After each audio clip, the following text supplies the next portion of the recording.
શાક બનાવીશું। રીંગણાના શાક માટે આપણે 8 રીંગણા લીધેલા છે। નાના નાના કટકા, બહુ મોટા પણ નહીં બહુ નાના પણ નહીં તેવા કટકા કરી દીધા છે અને આપણે એને પાણીમાં પલાળીને રાખેલા છે, કારણ કે રીંગણ જો પાણીમાં ન હોય તો કાળા પડી જાય, એમ સુધારીએ તો આપણે 2 બટેકા લીધેલા છે, તેને પણ આટલા નાના નાના સમારી લીધા છે અને તેને પણ આપણે પાણીમાં રાખેલા છે। ટમેટું લીધેલું છે, એને આપણે ઝીણું ઝીણું સમારી નાખેલું છે। આદુ મરચાં અને લસણ લીધી છે, એની આપણે પેસ્ટ બનાવી લઈએ। આદુ મરચાંની લસણની પેસ્ટ અહીંયા બની ગઈ છે। આપણે સૌપ્રથમ આપણે તેનો વઘાર કરી દઈશું। આપણે અહીંયા 4 પાવડા તેલ નાખી દઈશું। હવે આપણે તેલ ગરમ થઈ ગયું છે, એમાં 1 ચમચ રાઈ નાખી દઈશું, 1 ચમચ જીરું, 1 ચમચ હિંગ, લીમડા નાખી દઈશું,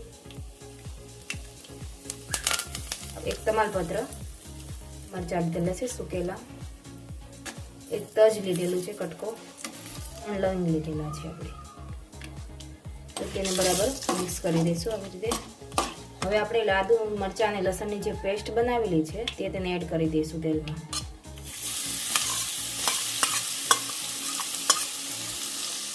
અને થોડી વાર આપણે સાતળવા દઈશું તેલમાં। આપણું લસણ બરોબર સાતળાઈ ગયું છે। હવે આપણે આટલા ટમેટા એડ કરી દઈશું, તેને બરાબર હલાવી દઈશું। થોડી વાર આપણે ટમેટાને રહેવા દઈશું, નરમ થઈ જાય ત્યાં સુધી આપણે થોડી વાર રહેવા દઈશું। ટમેટા સરસ પોચા થઈ ગયા છે। હવે આપણે એમાં 1 ચમચ આપણે હળદર નાખી દઈશું। હવે આપણે આપણા બટેટા જે 2 બટેકા કાપેલા હતા હવે તે આપણે એમાં એડ કરી દઈશું અને એમાંથી મેં પાણી ઓલરેડી કાઢી નાખેલું છે। રીંગણામાંથી પણ આપણે પાણી કાઢી નાખીશું, એટલે આપણે રીંગણા પણ એડ કરી દઈશું। આપણે આ શાક આપણે કુકર કરતાં આપણે તવામાં બનાવીએ લોયામાં તે સરસ થાય।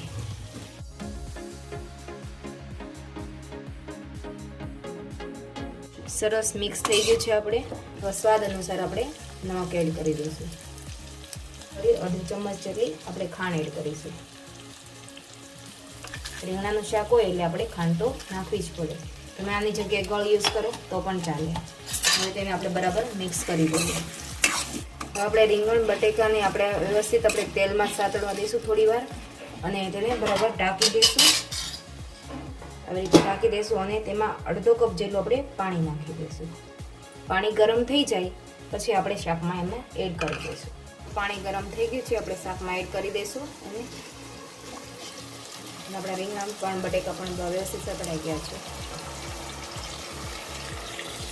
તેને આપણે બરાબર મિક્સ કરી દઈશું। સરસ મજાનું આપણું શાક કૂક થઈ ગયું છે। જો આપણા રીંગણ બટાકા પણ સરસ મજાના થઈ ગયા છે। 2 ચમચ આપણે લાલ મરચું એડ કરી દઈશું। હવે તેને આપણે બરાબર મિક્સ કરી દઈશું। તીખું ખાતા હોય તો આપણે તીખું મરચું થોડુંક વધારે એડ કરીશું, પણ અહીંયા મેં નોર્મલ જ એડ કર્યું છે, થોડુંક કાશ્મીરી મરચું પણ એડ કરી દીધું છે। હવે આપણે ધાણા જીરું 1 ચમચ એડ કરી દઈશું। આપણે આટલો સિંગનો ભૂકો એડ કરી દઈશું। લગ્ન પ્રસંગમાં આ શાક વધારે જોવા મળે છે। સરસ મજાનું ગ્રેવી થઈ ગયું છે, આપણું તેલ પણ ઉપર આવી ગયું છે બરોબર। મિત્રો તમને મારી રેસીપી પસંદ આવે તો મને લાઈક કરજો, શેર કરજો અને સબસ્ક્રાઈબ કરજો। આપણે અડધી ચમચ જેટલો ગરમ મસાલો આપણે એડ કરી દઈશું। હવે તેને બરાબર આપણે મિક્સ કરી દઈશું। આપણું સરસ મજાનું શાક તૈયાર થઈ ગયું છે। હવે આપણે તેને સર્વ કરી લઈશું। સરસ મજાનું આપણું શાક બની ગયું છે। લગ્ન પ્રસંગમાં આ શાક વધારે આપણે હોય છે, આના પણ ઉપર એડ કરી દઈશું।